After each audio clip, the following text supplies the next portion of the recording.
Welcome back to Questlade Publication Stories and another exciting adventure in language learning. And remember, El que mucho oye, mucho aprende. the more you listen, the more you learn. Así que relájate y vamos al grano.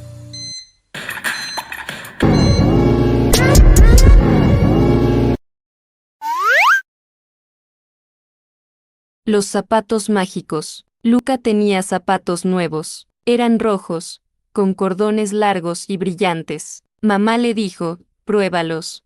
Luca se los puso y, de repente, sintió que podía correr más rápido. Corrió por el pasillo. Zip, zap, saltó en el jardín. Boing, boing, giró en círculos. Uy, mami.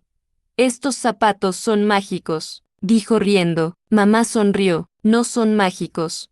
Luca, eres tú, eres rápido y fuerte. Luca miró sus zapatos y dijo, sí, pero un poquito de magia no hace daño.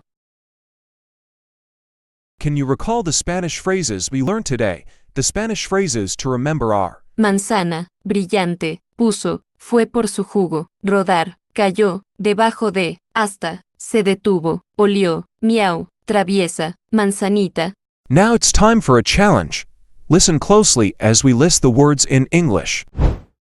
How many can you recall in Spanish? Apple, shiny bright, put, went to get her juice, rolled, fell, under, all the way to up to, wait, stopped, meow, naughty mischievous, little apple. Now that you've refreshed your memory, let's focus on the grammar you need to know. These grammar tips will help you synthesize your learning and help you speak and write with greater confidence.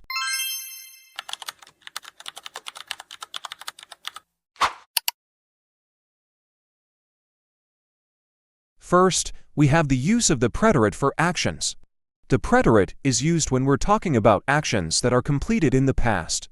For example, put, went, rolled, fell, ran, stopped, and sniffed are all things that happened and finished. These actions are part of the story and happen in sequence. Next, we have diminutives for affection and playfulness.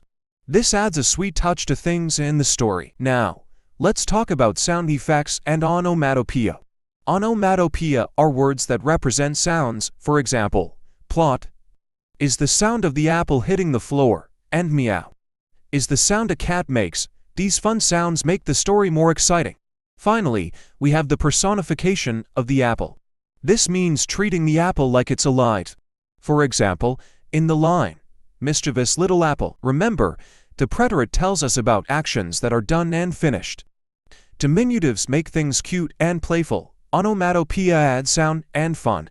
And personification makes objects like apples feel alive in the story.